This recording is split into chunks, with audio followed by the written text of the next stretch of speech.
I've always been fascinated by old haunted places, the kind you only hear about in strange stories or legends.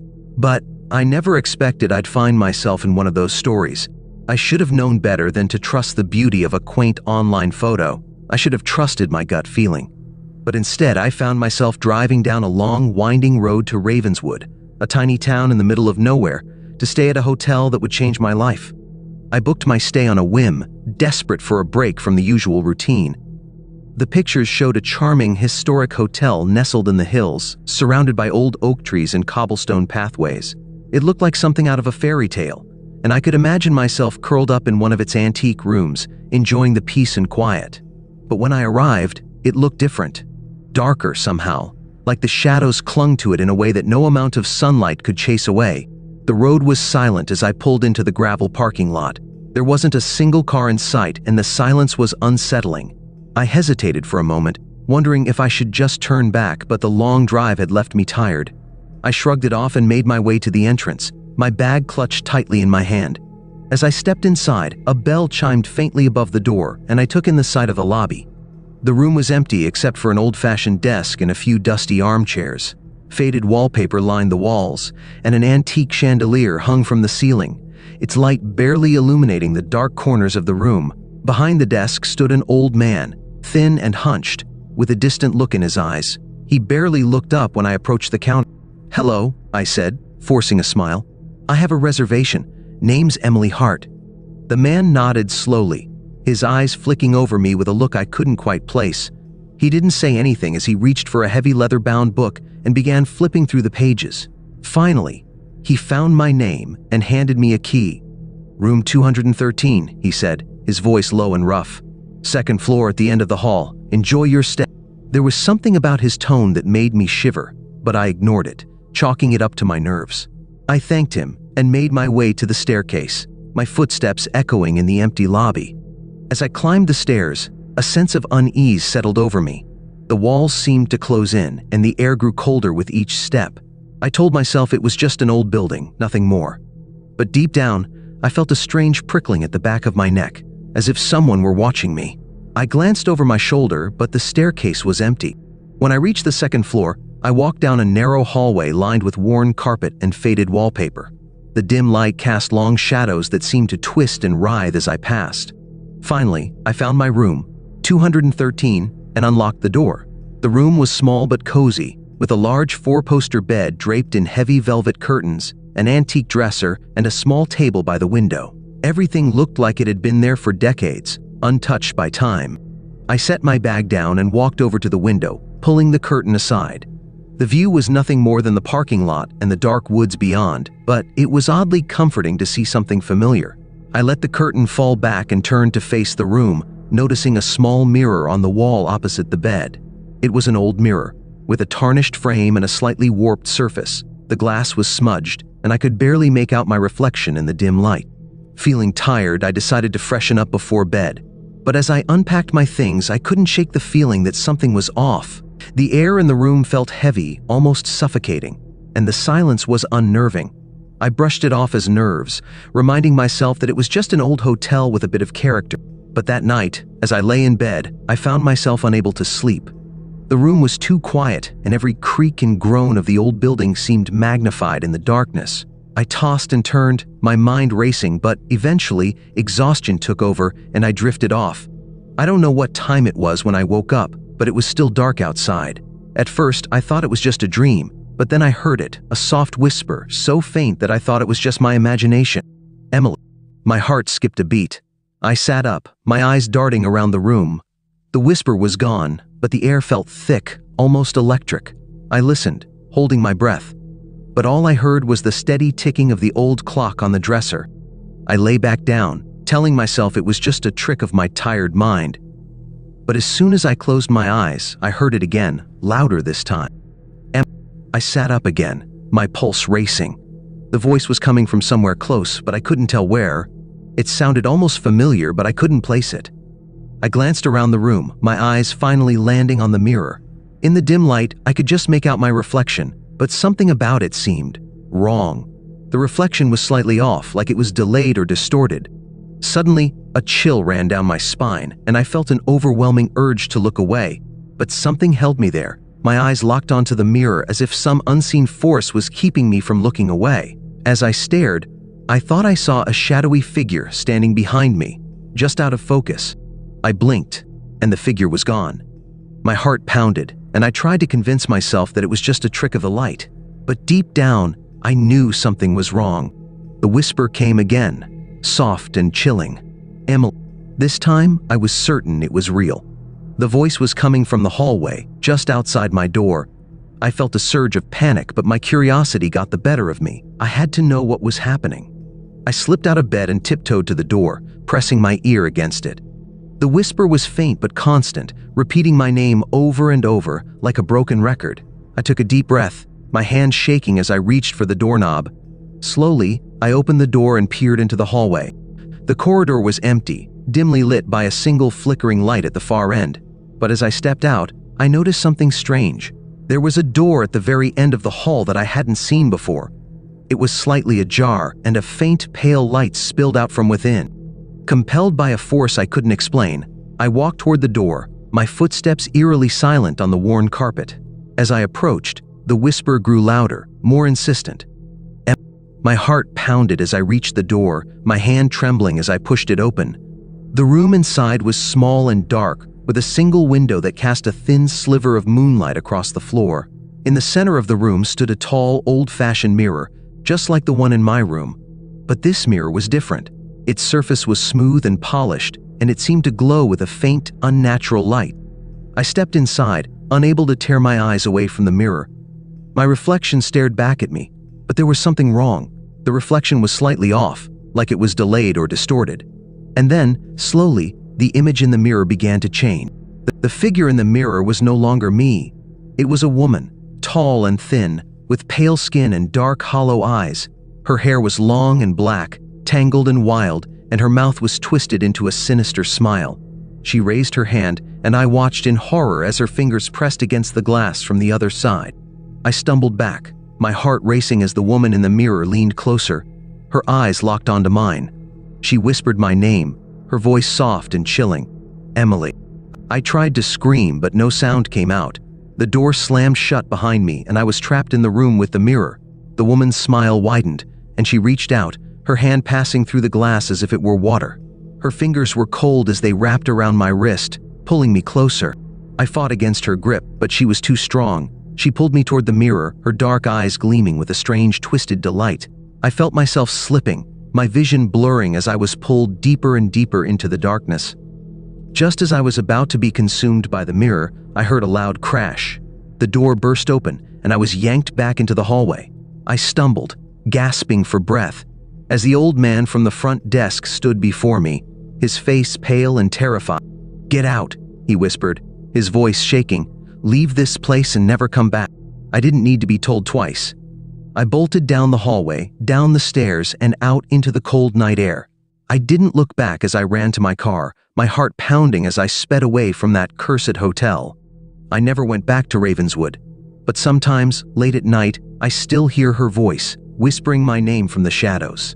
And I know she's still waiting for me, somewhere in the darkness, calling me back to the Whispering Hotel.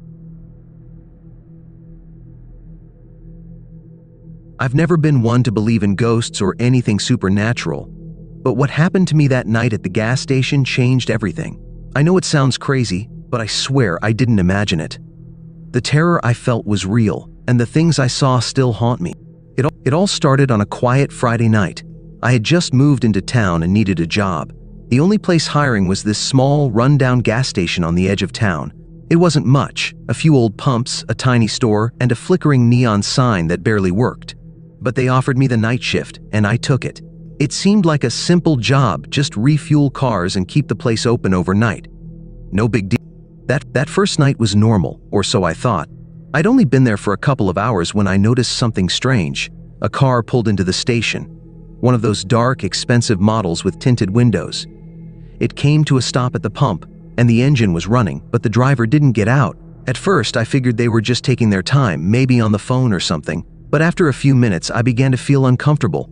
The car was still running, and no one was getting. I decided to check on it.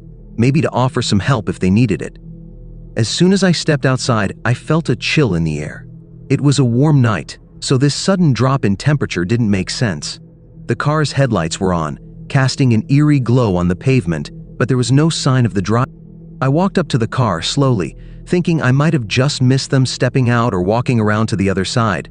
I looked inside the car, expecting to see someone sitting in the driver's seat, but it was empty. The engine was still running.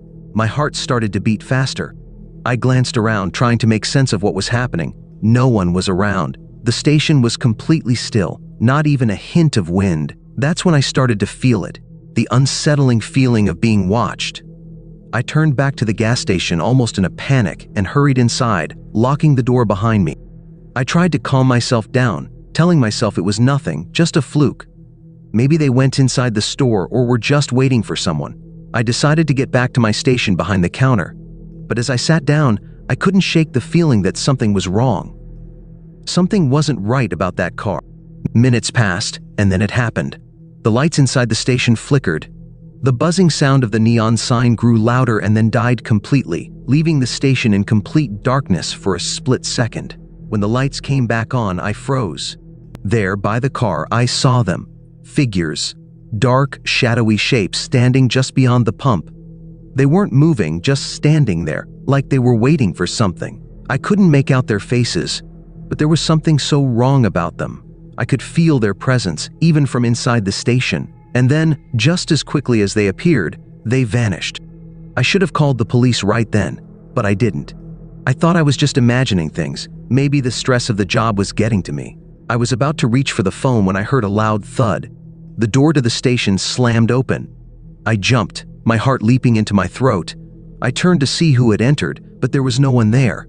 The wind was blowing hard now, swirling around the station like it had a mind of its own. The lights flickered again, this time more violently, casting strange shadows all around the room. I ran to the back door, locked it, and then turned around, only to see something I can't forget. Standing in the doorway was a figure. It wasn't like any person I'd ever seen. It was tall, impossibly tall, and dressed in a long black coat that seemed to swallow up the light. Its face was just shadows. No eyes, no mouth, just empty, dark holes. I tried to scream, but my voice caught in my throat. I couldn't move. It took a step forward, and that was when I felt the cold rush over me. So cold it burned. I fumbled for my phone, hoping to call for help, but the screen was blank. It wouldn't turn on. My hands shook, and I could barely hold the phone as I backed away from the figure. The door slammed shut behind me, but the figure was still there, standing in front of me like it was made of the very darkness itself. That was the last thing I remember clearly. Everything after that is a blur. I don't know how I got out of the station or what happened to the figure. The next morning, the police arrived after a customer called them about a broken door. They found the gas station completely abandoned, no sign of me, no sign of the dark figure, and no trace of the black car. The only thing they found was the phone I had dropped behind the counter. Its screen cracked. They told everyone I had simply disappeared. But I know what I saw. I don't know what that thing was or why it was at the station, but I can't forget it. Sometimes when I drive by that old gas station late at night, I swear I can still see the faint glow of the neon sign. And sometimes, if I look closely, I think I see shadows standing by the pumps, waiting. So, if you're ever passing through that town, don't stop at that gas station. Trust me, you don't want to. Whatever's out there, it's still waiting.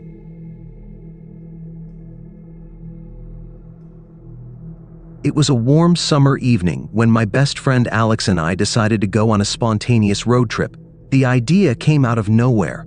We were sitting in my small apartment, bored and restless, flipping through old photos of trips we'd taken in the past. "Let's just go," Alex said, his eyes lighting up. "No plan, no GPS. Just drive and see where the road takes us."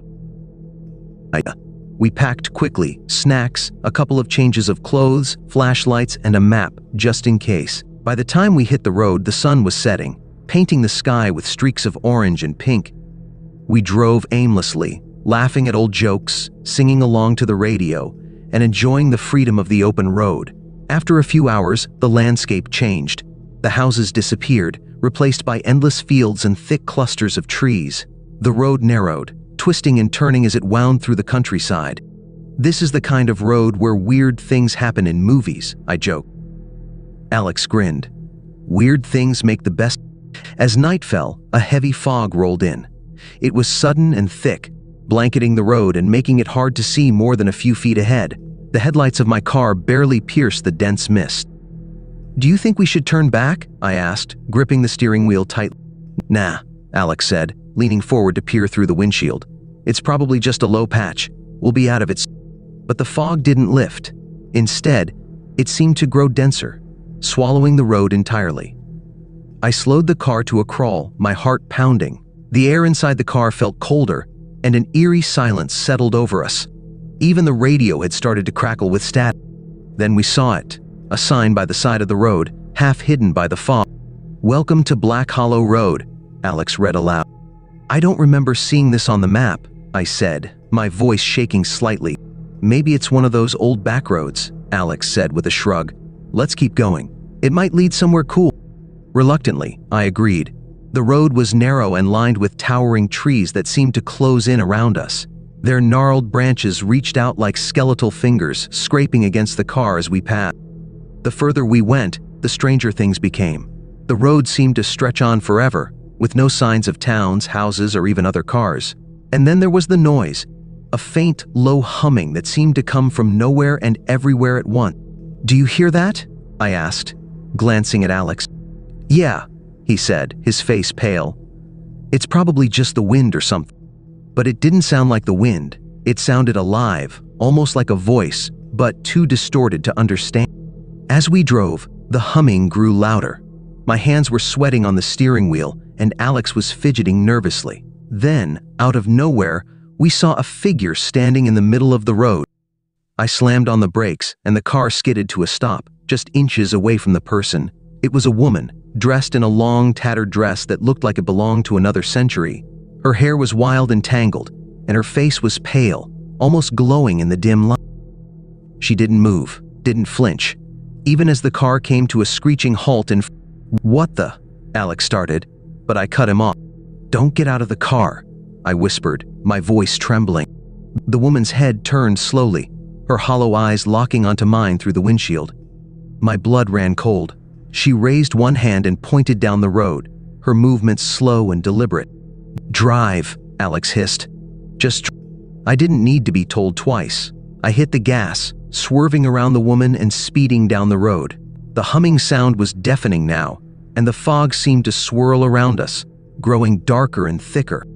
The road twisted and turned in impossible ways, looping back on itself and splitting into paths that hadn't been there moments before. No matter which direction I turned, the same eerie landmarks reappeared. A twisted tree, a broken-down wagon, and an old stone bridge that seemed to lead nowhere. "We're going in circles," I shouted, panic rising in my chest. Alex was frantically checking his phone, but there was no signal. The map was useless. Black Hollow Road wasn't marked any. Then, just as suddenly as it had begun, the fog lifted. The road straightened out, and the strange landmarks disappeared. We both let out a sigh of relief, but it was short-lived. Up ahead, the woman was standing in the middle of the road again, exactly where we had first seen her. "This isn't possible," I whispered, my voice shaking. She raised her hand again, pointing at us this time.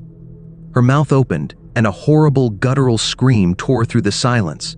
It wasn't human. It was something primal and horrifying, a sound that made my entire body go. The headlights flickered and went out. The car engine sputtered and died, leaving us in complete darkness. "Start the car," Alex shouted, his voice panicked. I turned the key over and over, but the engine wouldn't start. Outside, the screaming stopped, replaced by the sound of footsteps. Slow, deliberate footsteps, getting closer and closer. "She's coming," Alex whispered, his eyes wide with terror. I grabbed the flashlight from the glove compartment and shone it out the window. The beam cut through the darkness, revealing the woman standing just a few feet away. Her face was twisted into a grotesque grin, her hollow eyes glowing faintly. She slammed her hands against the car, the sound echoing like thunder.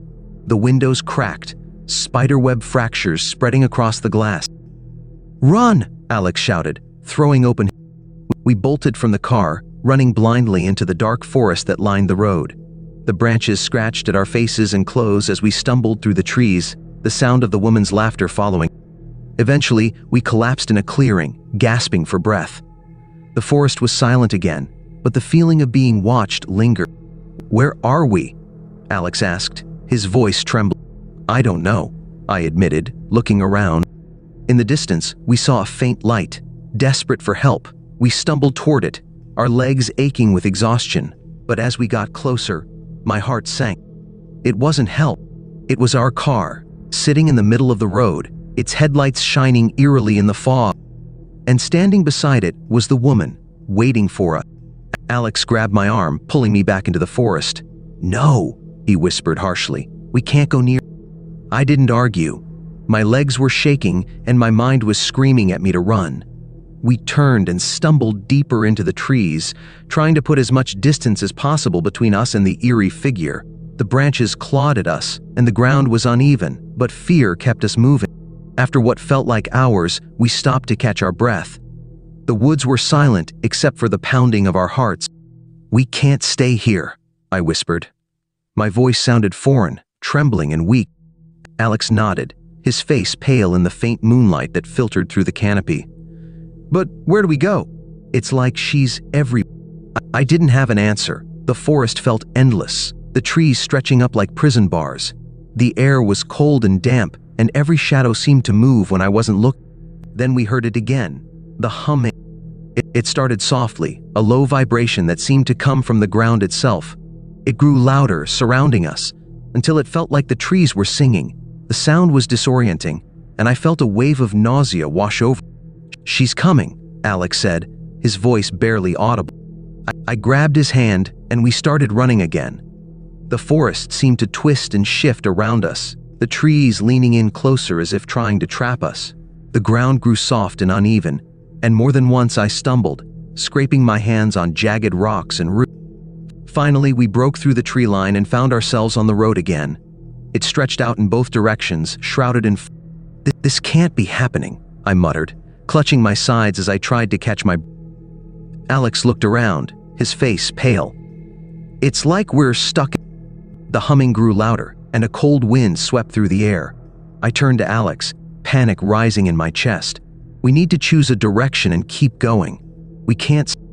He nodded, and we started walking down the road, sticking to the shoulder in case she appeared again. The fog was so thick, it felt like we were walking through a dream, and the world beyond the road seemed to vanish into nothingness. We walked for what felt like hours, but the road didn't change. No landmarks, no signs, no end. It was just the same endless stretch of asphalt, surrounded by the eerie stillness of the fog. Then we saw the car again. It was sitting in the middle of the road, its headlights off, the doors... "Is that ours?" Alex asked, his voice trembling. "It can't be," I whispered. But deep down, I knew it was. We stood there, staring at the car, too afraid to move. The humming had stopped, replaced by an oppressive silence that made my ears ring. Suddenly, the car's headlights flickered on, casting long, distorted shadows across the fog. The radio inside crackled to life, blaring a strange, garbled sound that didn't sound like music. Shut, and we both jumped.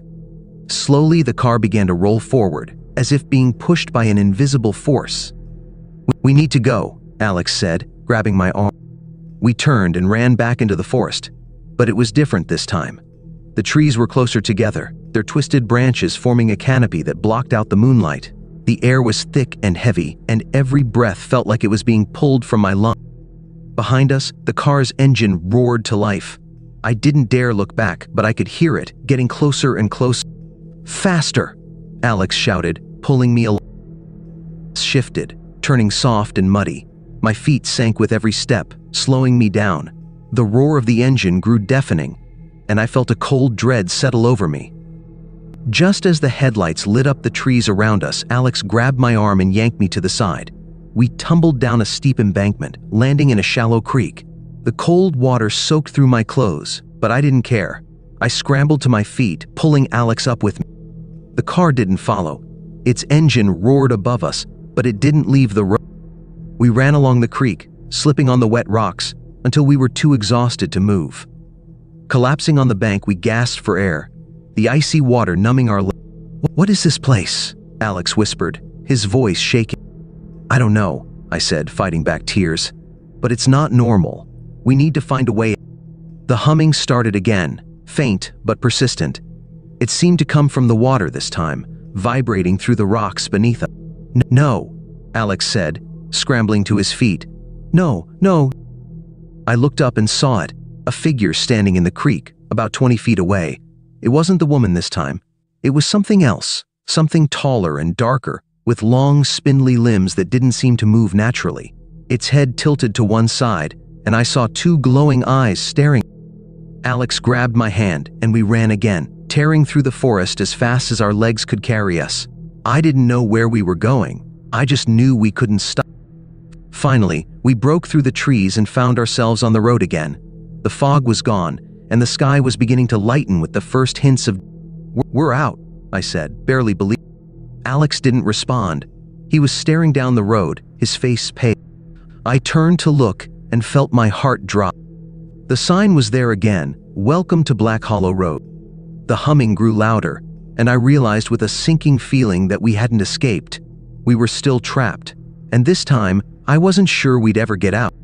Alex gripped my arm tightly, his nails digging into my skin. "We can't do this again," he whispered, his voice breaking. "There has to be a way out. There has to." The rising sun gave me a shred of hope, even though the sight of that cursed sign had crushed my spirit. Maybe daylight would change something. Maybe the fog would burn away and we could see where we were. But the light didn't feel warm. It was pale and cold, casting long, unnatural shadows across the road. Even in the dawn, the landscape looked wrong. The trees seemed taller, their trunks twisted like corkscrews. The air felt heavy, pressing against my skin.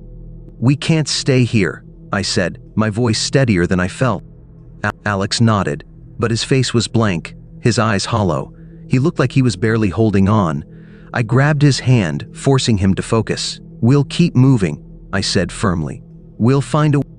Without another word, we started walking again, the silence between us thick with unspoken fear.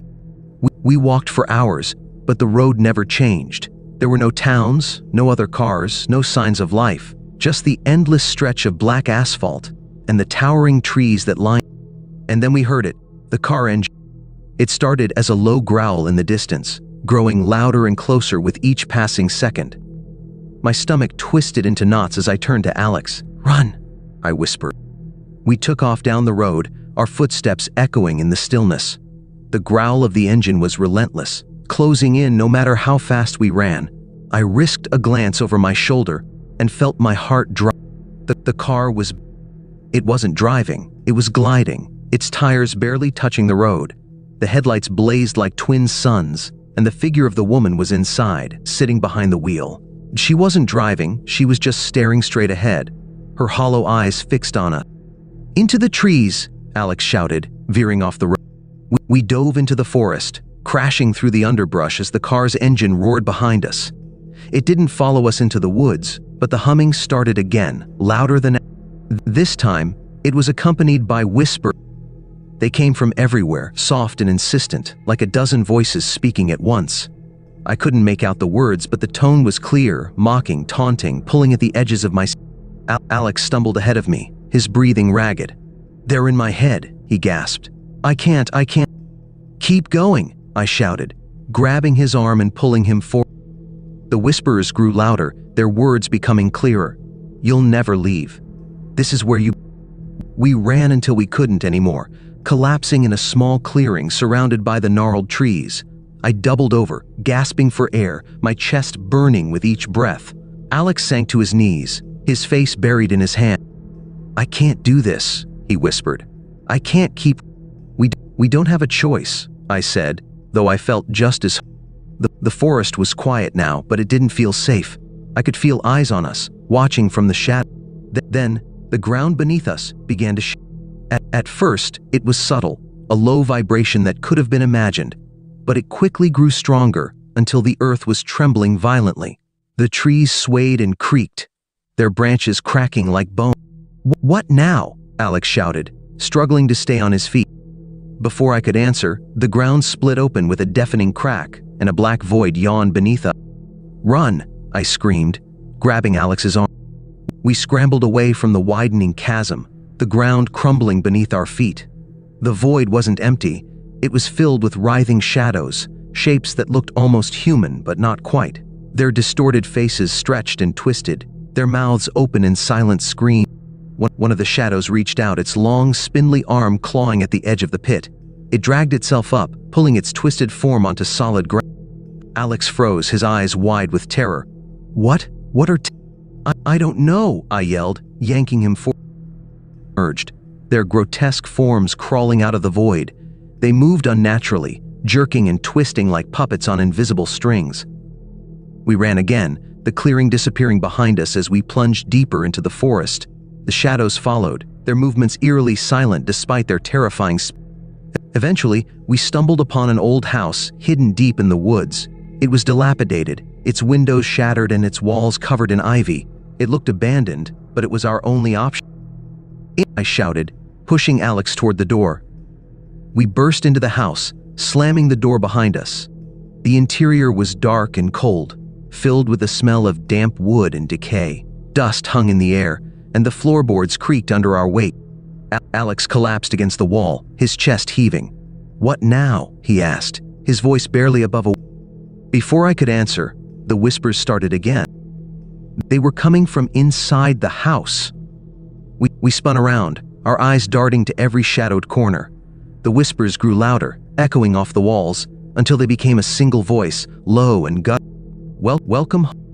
The voice sent a chill down my spine, freezing me in place. Alex grabbed my arm, his fingers trembling. What did it mean? He stammered. I didn't answer. I couldn't. My mind was racing, but the only thought I could cling to was that we had to keep moving. The house was eerily silent now, the air thick with tension. Every creak of the old floorboards echoed like a gunshot. The room we were in looked like a living room, or what was left of one. A broken couch sat against one wall, its fabric shredded. A fireplace was filled with ash and the remnants of something unrecognizable. There was no time to process it. The shadows were still out there, and I could feel them getting close. We need to find another way out, I whispered, my voice shaking. Alex nodded, though he looked ready to collapse. Together, we moved deeper into the house, stepping cautiously over debris. The hallway was narrow, lined with peeling wallpaper that seemed to ripple in the dim light.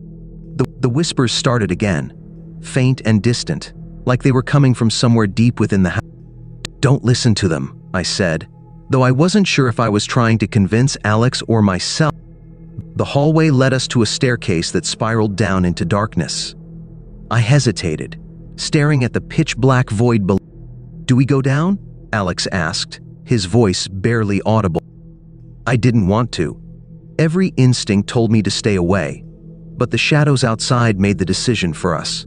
I glanced back toward the front door and saw them, twisted humanoid forms pressing against the broken windows, their glowing eyes fixed. We don't have a choice, I said, gripping Alex's hand tight. The stairs groaned under our weight as we descended into the basement. The air grew colder with every step, and the whispers grew louder, almost deaf.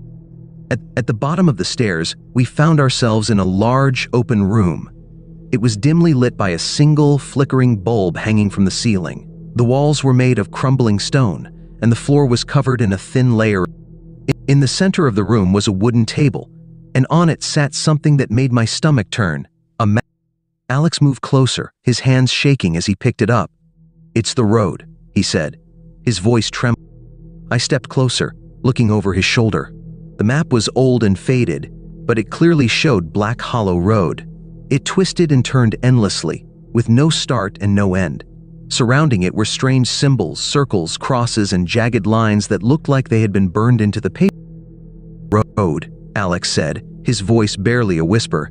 It's something else, something alive. I didn't want to believe him, but deep down, I knew he was right. Black Hollow Road wasn't just a place. It was a trap, a prison, and we had walked straight. As we stared at the map, the whispers shifted. They weren't mocking us anymore. They were calling us, urging us deeper into the. There's something here, Alex said, his eyes darting around the room. Something we're supposed to find it, I muttered. But the whispers didn't give us a choice. The walls seemed to close in around us, and the air grew heavier, pressing against my chest. A door on the far side of the room creaked open, revealing another hall. "I don't want to go in there," Alex said, his voice trembling. Neither do I admit. But the shadows were still outside, and the whispers were growing more insistent. We had no choice but to move forward. The hallway was narrower than the one upstairs, the walls so close that my shoulders brushed against them. The floor sloped downward, leading us deeper underground. At the end of the hallway was another door. It was made of dark wood, carved with symbols similar to the ones on the... "This feels wrong," Alex whispered. I nodded, my heart pounding. But something compelled me to reach for the door, as if an invisible force was guiding my hand. When I opened it, I froze. The room beyond was massive, far larger than it could have been based on the size of the house. It was circular, with high, arched ceilings that disappeared into shadows. The walls were covered in strange markings, glowing faintly in the dark. The pedestal, and on it sat a small black box.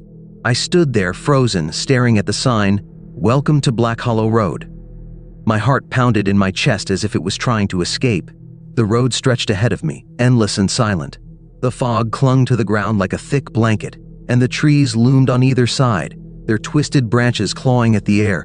Where was Alex? I called his name again, my voice barely a whisper, but the sound disappeared into the oppressive silence. The trees didn't rustle. The wind didn't stir. It was like the world itself had gone still. I glanced around, hoping for some sign that this was all just a nightmare. But the familiar landscape only grew more suffocating. The road was the same. The sign, the same. "Welcome to Black Hollow Road." I felt a cold sweat prickling at the back of my neck. I couldn't shake the feeling that the road itself was alive, watching me, waiting. The weight of the silence crushed me, and I found myself stepping forward, my legs moving on their own, drawn toward the unknown. I didn't want to move. Every part of me screamed to turn around, to run, but my body wouldn't listen. It was as though someone was pulling me, guiding me down the road. My footsteps echoed too loudly in the stillness, each one sending a ripple of dread through me. I couldn't escape. I couldn't wake up. The fog thickened around me, swallowing the world whole. I reached for my phone, but the screen was black. No signal, no way out. And then I heard it. A faint sound, like a whisper, barely audible. I stopped in my tracks, my breath catching in my throat. It was coming from behind me. I whipped around, but the road was empty. Nothing moved. There was no one. I took another step, my heart hammering in my chest. But the whisper came again, closer this time, as if it was right in my ear. "You're not alone." I spun back around, panic rising in my chest. There, standing at the edge of the road, was a figure. A silhouette in the mist, tall and still. It was her, the woman from before. Her face was pale, her eyes hollow and empty, her expression frozen in that same vacant stare. She didn't move. She didn't blink. She just stood there, watching me, her presence suffocating. I couldn't breathe. The air was thick, the pressure unbearable. "You'll never leave," she said, her voice a whisper that vibrated through my bones. I stumbled back, my heart racing, but the road behind me had disappeared. There was no turning back. The woman didn't move, but her eyes seemed to follow me, always watching, always waiting. She murmured, as though it was a truth I couldn't deny. I wanted to scream, to run, but my legs wouldn't cooperate. The ground beneath me felt soft, like it was sinking. Slowly, "You can't leave," the woman whispered again. "You are part of the road now." The air grew colder, the fog thicker. I looked down and realized with a start that the ground was beginning to swallow my feet. The asphalt was melting, twisting, as if it were alive, eating me. My feet were sinking into the road, the darkness creeping up my legs. I struggled, but it was useless. The road was pulling me deeper. And then I heard it, louder this time, a chorus of whispers, all saying the same thing. "You belong here." I looked up, my heart in my throat, and saw the woman's face change, her lips curling into a twisted smile. "Welcome home," she whispered. And then, with a sickening lurch, the road swallowed me whole. I woke up, but I wasn't in the same place. The road had vanished, the fog had lifted, I was in the middle of a field, the sun shining down, birds chirping in the distance. I breathed deeply, but something felt off. I glanced around, my eyes scanning the horizon. The field seemed endless. And yet, when I looked closer, I saw something I didn't want to see, a sign in the distance, almost hidden in the tall grass. I could barely make it out, but the words were unmistakable. "Welcome to Black Hollow Road." And I realized, with a sickening feeling in the pit of my stomach, that I was right back where I had started. But this time, there was no sign of Alex. Only me, and the road, and the whispers, always waiting. It was a rainy night when I stopped at the old diner on the edge of town. I had been driving for hours and I was exhausted. The diner was one of those places you only find on long, lonely roads, neon lights flickering, an old jukebox playing softly inside, and the smell of greasy food in the air. I pulled into the parking lot, noticing that the place was almost empty. Just one car was parked outside, and there was only one other person inside, sitting in a booth by the window. The door squeaked when I entered, and a bell rang above my head. A woman behind the counter looked up. She had pale skin and dark hair pulled back into a tight ponytail. She smiled at me, but there was something strange about her smile, too wide, almost unnatural. "Welcome to the diner," she said in a calm voice. "What can I get?" I sat down at the counter feeling a little uneasy, but I was too tired to care. I ordered a cup of coffee and a burger, and the woman went to work behind the grill. As I waited, I noticed the other customer sitting by the window. He was an older man with a weathered face and an empty stare. He wasn't eating, he was just staring out at the rain, unmoving. The quiet was broken by the sound of the jukebox playing a slow, eerie song. The woman behind the counter hummed along, tapping her fingers on the counter. Something about the tune made me feel even more uncomfortable, like the song was something I shouldn't be hearing. My coffee arrived, but the woman didn't look at me when she set it down. She just smiled again, that same unsettling smile. I tried to ignore it, but I couldn't shake the feeling that something was wrong. The diner felt too still, too empty, and the air was thick with an uneasy silence. I glanced back at the man by the window. He was still staring out into the rain, but now his expression had changed. His face was frozen in a strange grin, his eyes wide and unblinking. It was as if he wasn't just staring out at the rain anymore, he was waiting for something. I told myself I was imagining things. Maybe it was just the tiredness playing tricks on me. But when I looked down at my coffee, I noticed something odd. The surface of the liquid was perfectly still, like it wasn't even moving. I reached out to take a sip, and as I did, I heard a loud crash from the kitchen. The woman behind the counter froze, her eyes fixed on me. "Did you hear that?" I asked, my voice trembling. She didn't answer. Instead, she slowly turned toward the kitchen, her smile fading into something darker. Then she looked back at me, and her face was different. Her eyes were hollow, empty, like there was nothing behind them. The man by the window stood up suddenly, his movements jerky, almost robotic.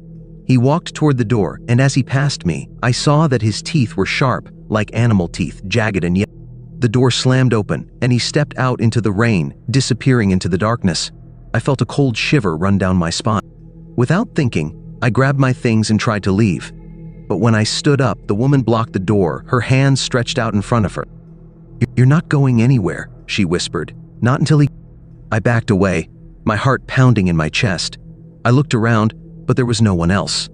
The diner was silent, too silent, and the jukebox had stopped playing. Only the sound of my own breathing filled the air.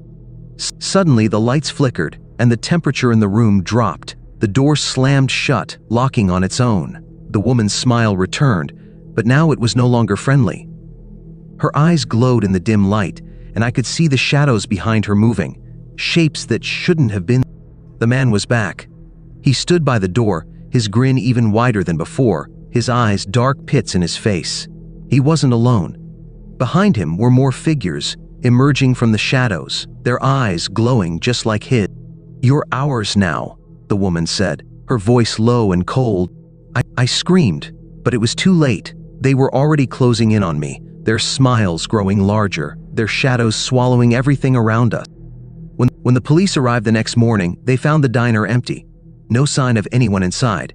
The only thing they found was a single untouched cup of coffee, still steaming on the counter, and the jukebox, playing a slow.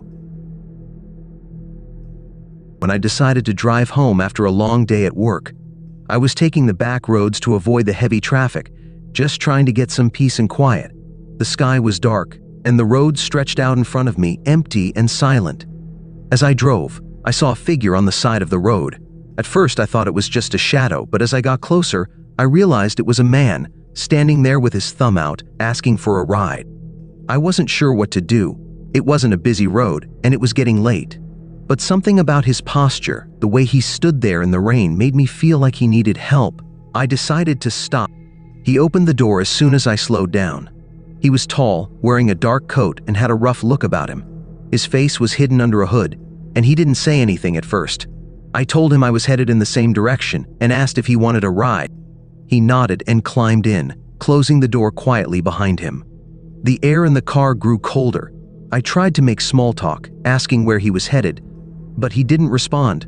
He just stared out the window, his face still hidden. I glanced at him once in a while, but I couldn't shake the feeling that something wasn't right. The drive went on for a while, and the silence between us felt heavier with every mile. I started to feel nervous, but I told myself I was just being paranoid. It was a quiet road, and I was alone with a stranger, but I tried to focus on the road ahead. After what felt like hours, I saw a gas station in the distance. I needed to stop and stretch my legs, so I pulled in. The man didn't say anything as I parked, but when I got out to fill up the tank, I noticed something strange. He hadn't moved. He was still sitting in the car, staring straight ahead. I thought maybe he was waiting for me to finish. But when I glanced over at him, I realized his eyes were wide open, but he wasn't blinking. He looked wrong, like he wasn't really there. My heart started racing. I finished filling the gas tank quickly and rushed back to the car, but when I opened the door, I stopped dead in my tracks. The seat was empty. I looked at the station, the dark street, but there was no sign of the man. It was as if he had disappeared into thin air. I checked the back seat and the trunk, nothing. A cold chill ran down my spine. I got back into the car and locked the doors, my hands shaking. I started the engine, and before I drove off, I glanced at the rearview mirror. There, standing by the gas station, was the man again. He was staring at me with those wide, unblinking eyes, a slow, twisted smile on his face. I drove away as fast as I could, my heart pounding in my chest.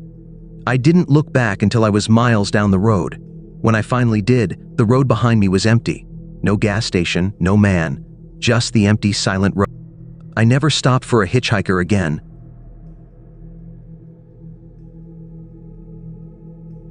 I've been driving trucks for over 15 years, hauling goods across the country.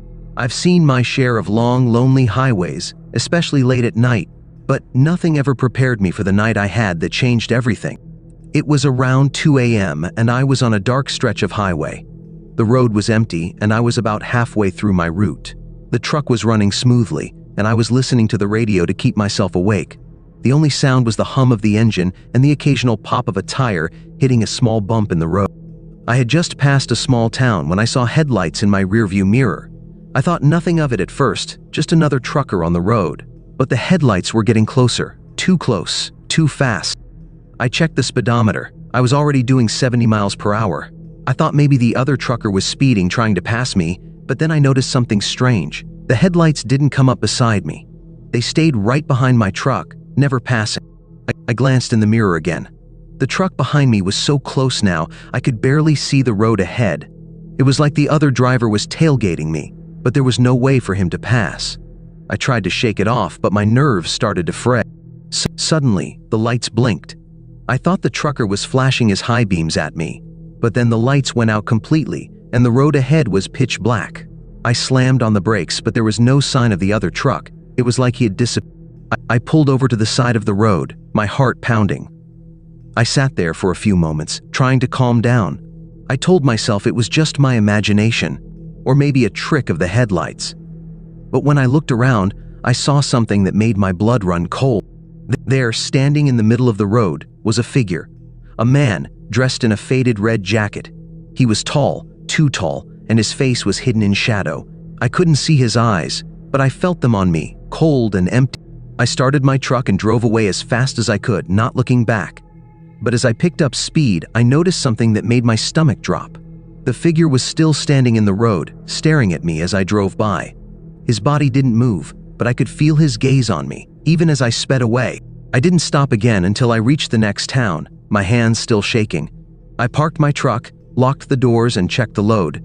Everything seemed normal, but I couldn't shake the feeling that something was off. When I called the dispatcher the next morning, I asked if there had been any reports of strange happenings on the highway. The dispatcher was quiet for a moment before he answered, "Yeah, we've heard a few stories. Drivers talk about seeing things, figures on the road, trucks that appear and disappear. Some say it's just tired eyes. But there are a lot of stories about that stretch of highway." I didn't say anything. I didn't need to. I knew what I saw, and I knew I'd never be driving that stretch of road at night again. Now, every time I'm out on the highway, I can't help but check my mirrors.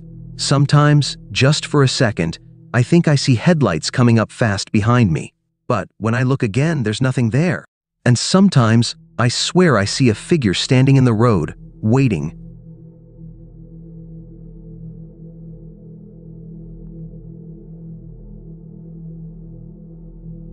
I remember the first time I went into the forest. I had heard the stories, of course, about how the trees were haunted, how people would disappear without a trace, but I didn't believe them. I thought they were just old tales to scare children. One evening, feeling brave, I decided to explore it for myself. I set off down the narrow path, the sun barely setting behind the thick canopy of trees. The air was cool, and everything felt strangely still, like the forest was waiting for something. As I walked deeper, I noticed the silence around me. Not a bird, not a rustle of leaves, nothing. It was as if the forest had swallowed all sound. My heart began to race, but I pushed on, determined to prove it was just a forest like any other. Then, I heard it. A soft whisper. I stopped, listening. It was too faint to make out any words, but the sound was unmistakable, like someone calling my name. "Is someone there?" I called out, but my voice seemed to vanish the moment it left my lips. I turned to leave, but the path had changed. What had been familiar moments ago was now twisted and unfamiliar. The trees were closer, their shadows darker. And then I saw it. Eyes. Not human eyes, but eyes in the bark of the trees staring at me. I turned around to find the way out, but the forest seemed to have closed in on me. The whispers came again, louder this time. "Stay, stay forever." My breath quickened as I ran. The trees seemed to follow, their branches reaching out, trying to grab me. Finally, just as I thought I couldn't run anymore, I burst out of the trees and into the open field. I didn't look back, and I haven't gone near that forest since. I'm telling you this now not because I want you to believe me, but because I want you to know that some stories are real. And the forest? It's not just a place, it's a secret. And once it knows your name, it will never let you go. It was the summer of 2012 when I went camping with a few friends. We had always talked about escaping to the woods for a weekend, and finally, we decided to make it happen. The plan was simple: set up camp, tell stories, enjoy nature. The forest was deep and quiet, miles away from the nearest town.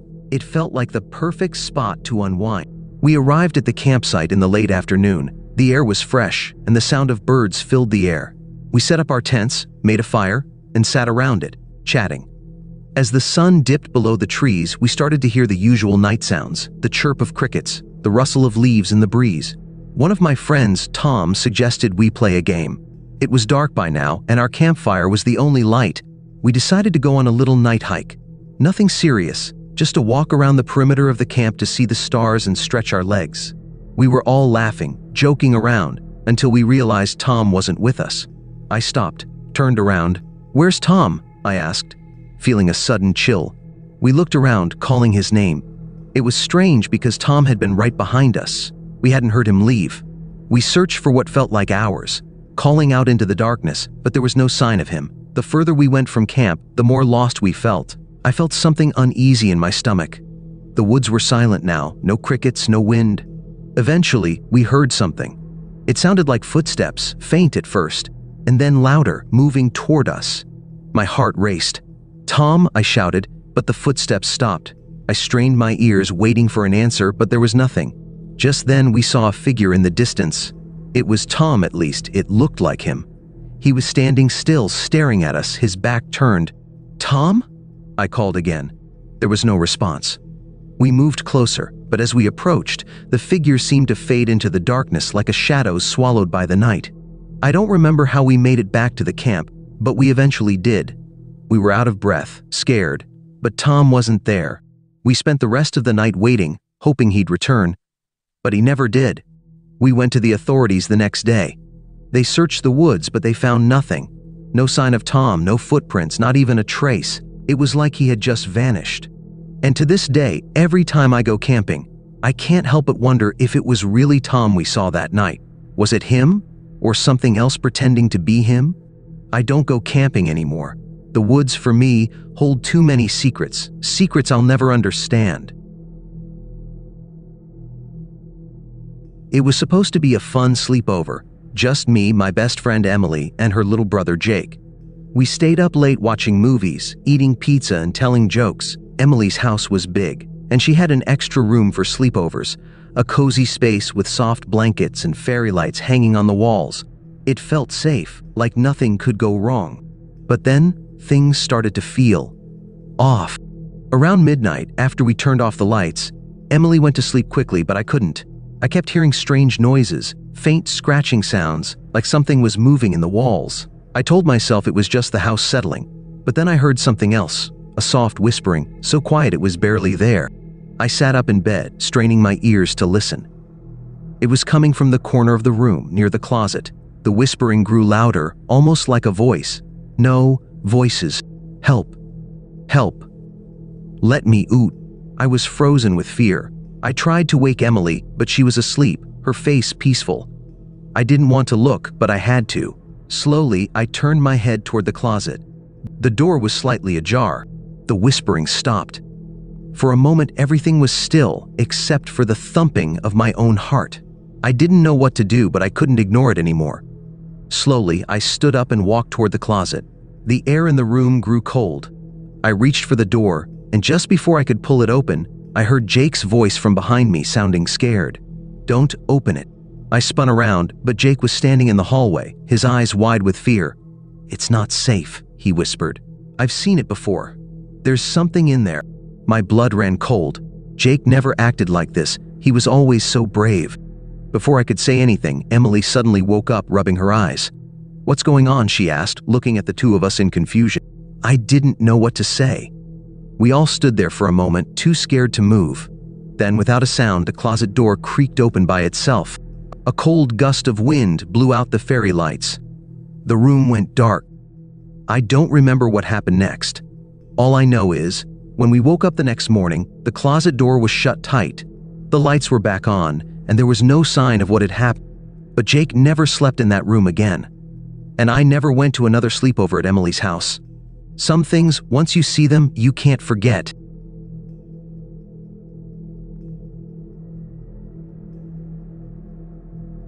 It was a quiet night, and I was driving home alone after visiting a friend.